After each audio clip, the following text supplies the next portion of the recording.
출근길 하나님 말씀과 동행하는 출동큐티의 진기선 목사입니다. 오늘 우리가 함께 묵상할 말씀은 예레미야 4장 19절에서 31절 말씀입니다. 제가 낭독하겠습니다. 슬프고 아프다. 내 마음속이 아프고 내 마음이 답답하여 잠잠할 수 없으니 이는 나의 심령이 나팔 소리와 전쟁의 경보를 들음이로다.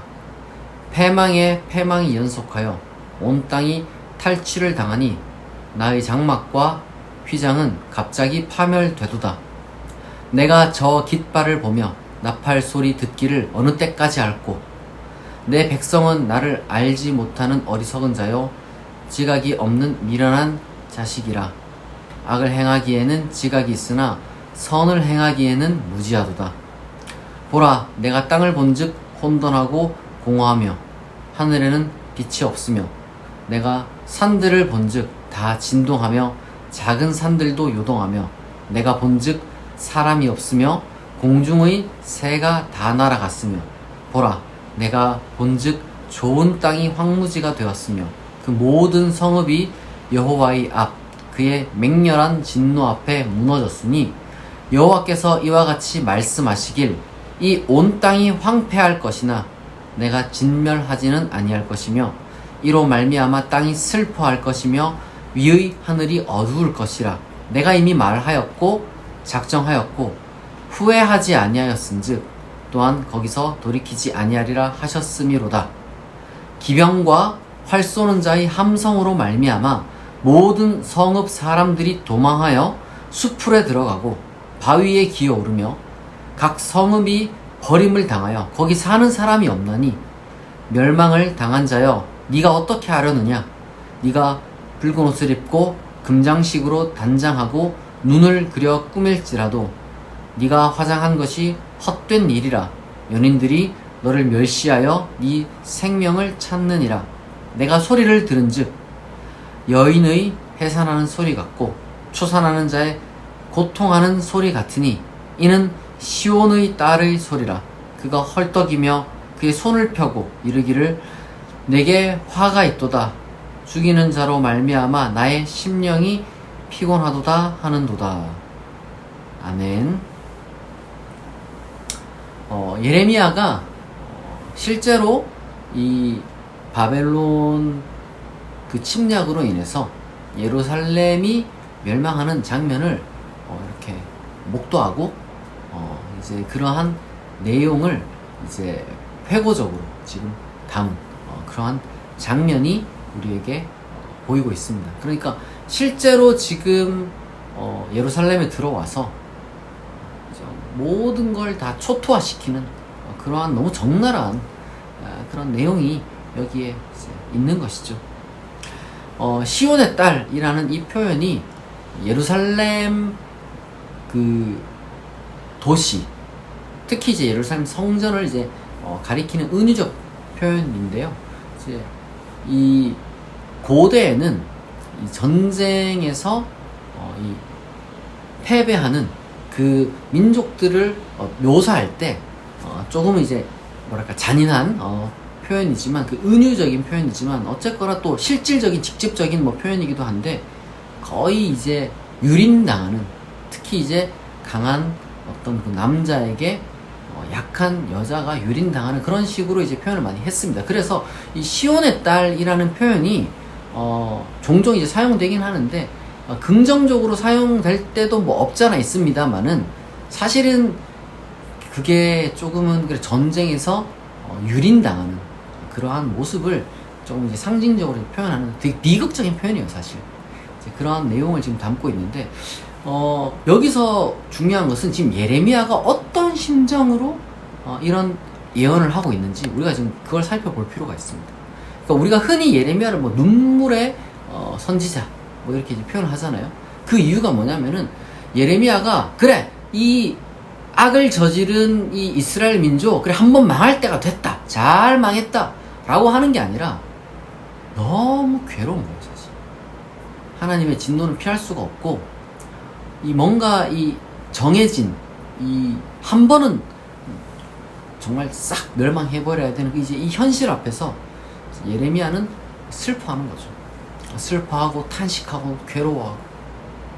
우리가 종종 어떤 그 예언자적인 영성이 그 정의를 부르짖는 것만 이렇게 생각할 때가 많이 있어요. 그게 이제 틀린 건 아닌데, 그들이 그런 정의를 부르짖을 때는요, 뭔가 이제 자기 의가 충만해서 어떤 사회적인 이 구조적인 악을 비난하거나 이제 정죄하거나 비판할 때 무언가 이 제3자 입장으로서 이제 정말 객관적으로 막 비판하는 게 아닙니다.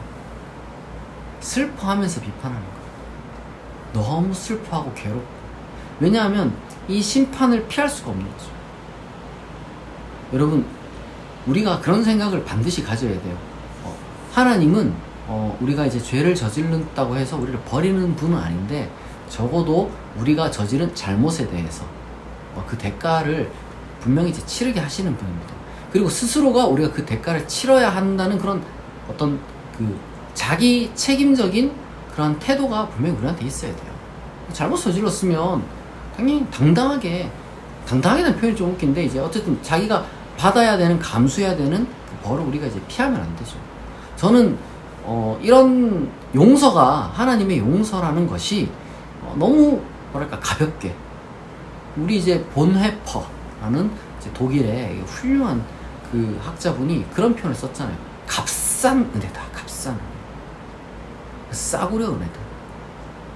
그런 표현을 썼잖아요. 근데 중요한 것은 우리가 어떤 잘못을 저질렀고 그 잘못에 대한 대가를 치르게 되는 그 과정 중에 특별히 이제 공적인 차원에서 우리 이제 어떤 사회나 이제 한국 교회나 뭐 이러한 지금 공적인 차원에서 우리가 이제 하나님의 그 징계하시는, 그러니까 우리를 저주하시거나 우리를 완전히 그냥 멸하시려는 게 아니에요. 실제로 여기 지금 보시면 보세요. 지금 27절에 보니까 온 땅이 황폐할 것이나 내가 진멸하지는 않을 것이에요. 그러니까 구별을 잘해야 돼요. 하나님이 벌하지 않는 분은 아닙니다. 그러나 이게 하나님의 벌이 진멸하는 건 아닌 거예요. 그러니까 언제나 우리는 회복의 가능성을 두고, 그리고 또 하나님이 우리에게 어떤 내리시는 그러한 벌은 우리를 조금 더 변화시키기 위해서, 쉽게 말해서 다시는 그런 잘못을 저지르지 않게 하기 위한 아주 강렬한 징계라고 우리가 이제 생각을 해야 되는데, 어쨌거나 그럼에도 불구하고 그 징계를 받게 되는 현실 자체를 우리가 아파해야 됩니다. 예레미야처럼 저는 그렇게 생각하거든요. 우리 한국 교회가 잘못한 게 참 많죠. 그걸 이제 우리는 부정을 못해요. 한국 교회가 잘한 것도 많고 훌륭하게 한 것도 많지만 그걸 부정하는 게 아니에요. 그러나 그렇다고 해서 잘못한 게 없어지느냐? 그런 것도 아닌 거죠. 우리 한국 교회가 하나님 보시기에 잘한 것만 있느냐 이거죠. 잘한 것만 있으면 이렇게 한국 교회가 정말 빛과 소금이 안 되고 정말 그 짠맛을 잃어가지고 그냥 거리에 버려져가지고 사람들한테 이제 밟히게 되는, 그러니까 이러한 사태까지 안 왔겠죠. 잘못이 많아요. 일일이 다 지적할 수는 없는데 우리가 다 알잖아요. 어떤 그러한 이 잘못들을 이제 우리가 이제 사실은 감당해야 되는 거죠. 지금 우리가 정말 밟히고 있고, 예레미야의 어떤 그 이스라엘 민족이 겪은 것과는 비교가 되지 않을 정도로 사실 뭐 크게 하나님의 징계를 받는 것도 아니에요. 그럼에도 불구하고 더 제가 봤을 때는 좀 한국 교회가 좀 비극적인 시간을 겪을 수밖에 없습니다. 무시당하고 점점 더 소외되고 그런 어떤 좀 사회적인 좀 수치를 당하지 않을 수가 없는 그런 상황이 이제 분명히 더 심각하게 찾아올 것 같은데, 그게 잘 됐다는 게 아니에요. 우리는 항상 이러한 그 정의를 부르짖을 때 슬픈 마음과 긍휼의 마음을 같이 가져야 됩니다. 저는 진보적인 기독교인들이나 조금은 그래도 깨어있는 그리스도인들이 정의를 부르짖고 또 공의를 부르짖고 조금 더 올바른 길을 가기 위해서 고군분투할 때 슬픈 마음이 없으면 안 된다고 생각해요. 애통하는 마음이 없으면 안 된다고 생각합니다. 저 보면서 잘 망했다, 뭐 저기는 어차피 저렇게 엉망진창으로 가는 거야, 한심해 조롱하거나 비하하거나, 그리고 이제 그냥 내 의가 가득 차서 비난하는 거는 아니라 슬퍼하는 마음, 애통하는 마음으로 우리가 이제 어쩔 수 없이 우리가 선포를 해야 되지만, 그럼 그러한 그 애통하는 마음이 있을 때 우리가 그 비판과 어떻게 보면은 올바른 길을 이제 제시할 때 그게 진정성이 있는 겁니다. 안 그러면요, 사실상 기득권 싸움, 권력 싸움에서 내가 이제 주도권을 잡게 되는구나. 기독교판에서 내가 주도권을 잡게 되는구나. 저 사람들보다 내가 낫지. 이러한 교만과 자기 의와 그리고 정치적인 어떤 권력욕에 사로잡히고, 그리고 내가 하는 모든 그것들을 사실은 내 욕심이고 내 오만인데 자꾸 정당화하게 되는 그런 잘못을 저지를 수밖에 없게 되는 겁니다. 우리 다 같은 기독교인이고 다 같은 하나님의 자녀란 말이에요. 그러니까 잘 돼야 돼요.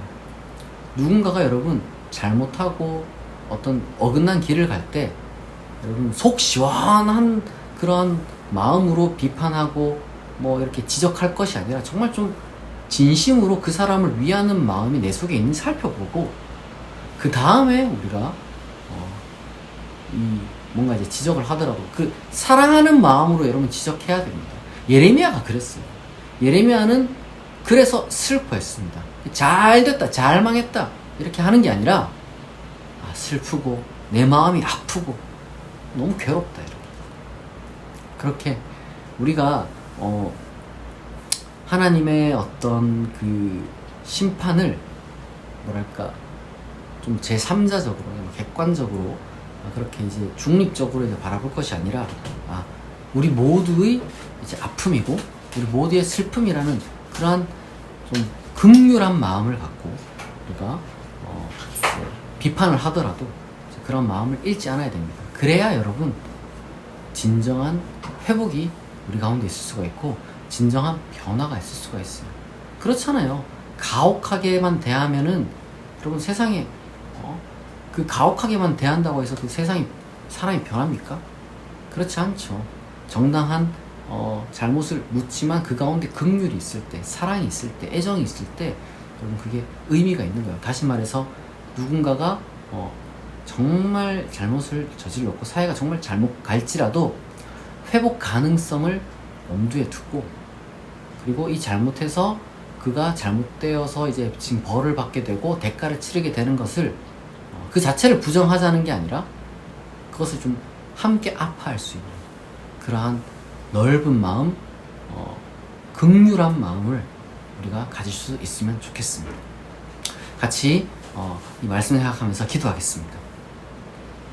하나님 아버지, 우리가 하나님의 마음으로 하나님의 정의를 우리가 이제 선포하고 또한 하나님의 정의를 위해서 우리의 삶을 살아가고 또한 하나님의 정의를 실현하는 그 과정 가운데 불의한 자, 불의한 사회, 그리고 불의한 사유, 여러 가지 많은 것들을 우리가 목격할 때마다 그들을 비판하고 그들을 바로잡으려고 노력하되 우리가 그들을 인간으로서 하나님의 형상으로 지음받은 사람으로서 그리고 하나님이 사랑하는 대상으로서 우리가 그 궁극적인 그들의 존재 가치를 부정하지 않는 그러한 하나님의 사람, 긍휼한 사람, 예레미야와 같은 마음을 가진 사람 되게 하옵소서.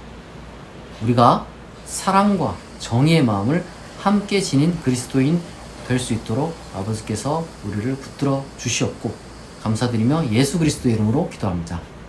아멘. 여러분, 오늘 또 이렇게 금요일이 찾아왔습니다. 비가 많이 오고 있는데요.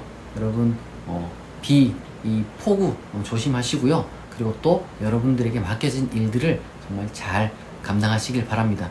오늘 출동 큐티는 여기서 마치겠습니다. 내일 아침 6시에 다시 만나겠습니다.